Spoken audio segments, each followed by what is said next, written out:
First of all, they've gotten to the U.S., and then if they're able to come and get our services, you know, New York City, Bellevue Hospital, chaotic public hospital, coming through these doors, people coming, people going. You don't really speak the language. How do you ask to get to know where you're going?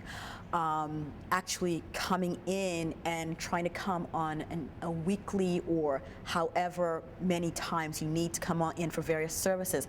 If it's therapy, is it individual, is it group? Are there medical appointments that you need to follow up on? You know, keeping on top of those. And then there's all the stuff about, you know, the asylum process, if they're going through that. You know, is it an individual hearing? Is it the actual court date? Are they meeting with an asylum officer? Are they going in front of a judge? What is this going to entail? Is it going to be pushed back?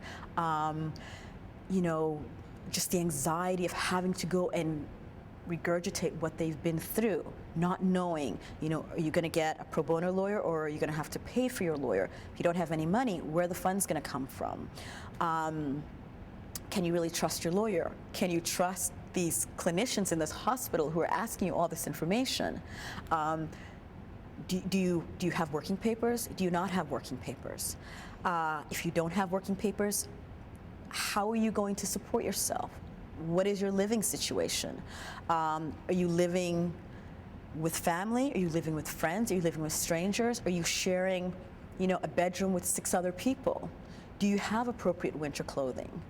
Do you know how to deal with winter? Do you speak English? Do you speak several other languages? And this isn't one of them. Therapy? What therapy? Talk to someone I don't know about the most horrible things that have happened to me. I can go on and on and on and on and on. So there are just a multitude of challenges that I think our clients face. You know, and I'm not even getting into news from home.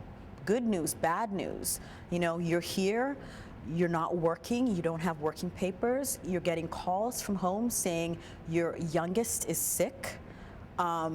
We need money to go get care.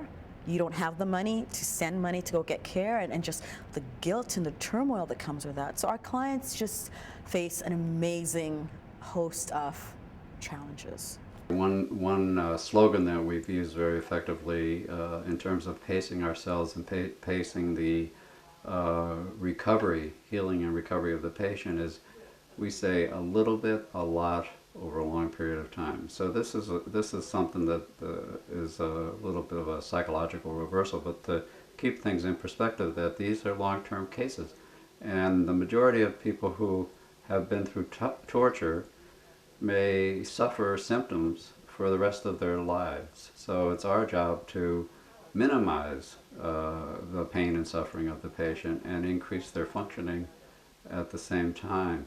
So a lot of our work is to not only help somebody heal physically and emotionally from the stressors and the trauma they have endured in their homelands, but also to help them to adjust, again, emotionally, logistically, legally, professionally, to the life here, and a life that moves very, very quickly.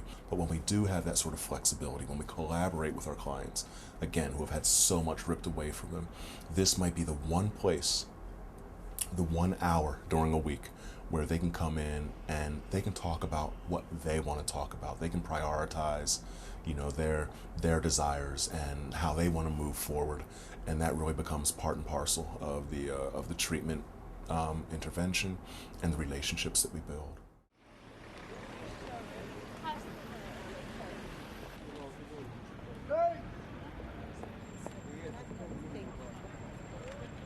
En même temps avoir besoin.